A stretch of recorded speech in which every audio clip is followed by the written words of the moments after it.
Bonsoir à tous, merci de nous retrouver sur TV Sud pour votre journal local du Gard. Les cartels de la feria de Pentecôte dévoilés aujourd'hui au musée des cultures taurines de Nîmes. Cette année, la feria est composée de 9 spectacles tauromachiques, dont une course camarguaise, et a été concoctée selon Simon Casas pour toutes les sensibilités. Le détail, Olivier Michel. Première nouveauté de cette feria de Pentecôte 2014, c'est une course camarguaise qui fera l'ouverture mercredi 4 juin. Une feria qui comptera 9 corridas et dont le point d'orgue sera la rencontre lundi soir d'El Rouli et de De Miura. C'est le cartel qui avait été annoncé à Séville l'année dernière. El Rouli n'avait pas pu réaliser cette corrida car il avait été blessé. Et El Rouli face au Miura le lundi de Pentecôte, bon, c'est un très gros événement tauromachique. Autre cartel prometteur, la corrida dite de l'art du dimanche 8 juin au matin avec Enrique Ponce, Finito de Cordoba et José María Manzanares qui alterneront face à des Juan Pedro Domecq. Pas de Morante ni de José Tomás dont Simon Casas a pourtant rencontré l'Apoderado.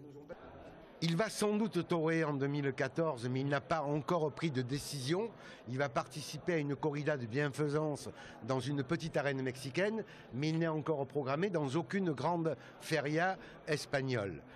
Bien sûr que je rêve de pouvoir vous annoncer prochainement, on va dire, le retour de José Tomás, mais je ne peux m'engager sur rien. Parmi les toreros français méritants, on retrouve Thomas Dufaux jeudi soir, Sébastien Castella face au Garci Grande, témoin de l'alternative de Roman, ou encore Juan Bautista et Léa Vicens qui alterneront dans une corrida mixte samedi matin.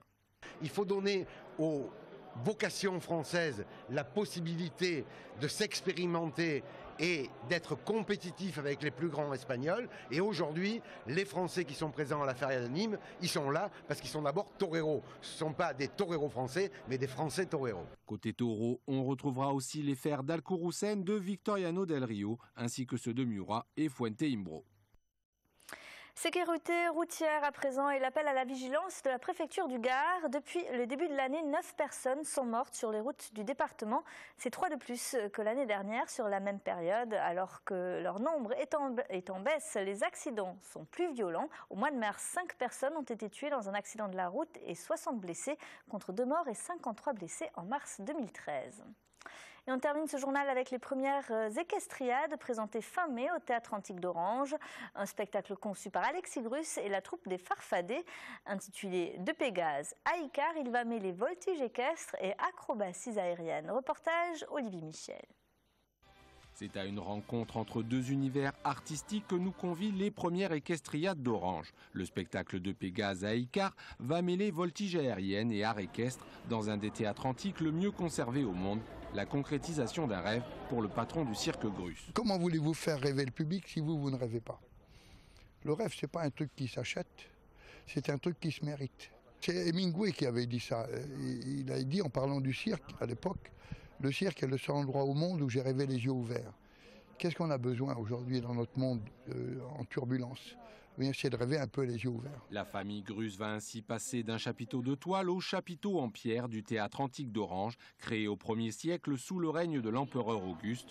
Un nouvel espace scénique adaptable au cirque et qui décuple les possibles avec son mur de scène de 103 mètres de large pour 37 mètres de haut. Première chose qu'on a fait avec mon père, on a pris un décamètre et on a mesuré et notre espace scénique, notre piste de 13 mètres de diamètre s'insère parfaitement au centimètre près dans l'orchestra. La magie de ce lieu, c'est que c'est un lieu illimité, c'est-à-dire qu'on n'a aucune contrainte technique. On va pouvoir installer 2 pistes, on peut rentrer à droite, on peut rentrer à gauche, on peut accrocher en l'air tout ce qu'on veut. Donc c'est vraiment, pour un metteur en scène, c'est le rêve. Je pense que ce qui va être important ici, c'est vraiment d'occuper l'espace, d'évoluer dans le volume, dans les 3 dimensions, donc aussi la dimension verticale. La dimension verticale ici est absolument époustouflante. Pégase et Icare se croiseront dans le ciel d'Orange ces 30 et 31 mai 2014, mais il s'agit là du premier acte des équestriades. L'an prochain, le cadre noir de Saumur est annoncé. Les premières équestriades, c'est donc les 30 et 31 mai prochains à Orange. C'est la fin de ce journal. Merci de l'avoir suivi. On se retrouve à 20h30 pour l'info de votre région. À tout à l'heure.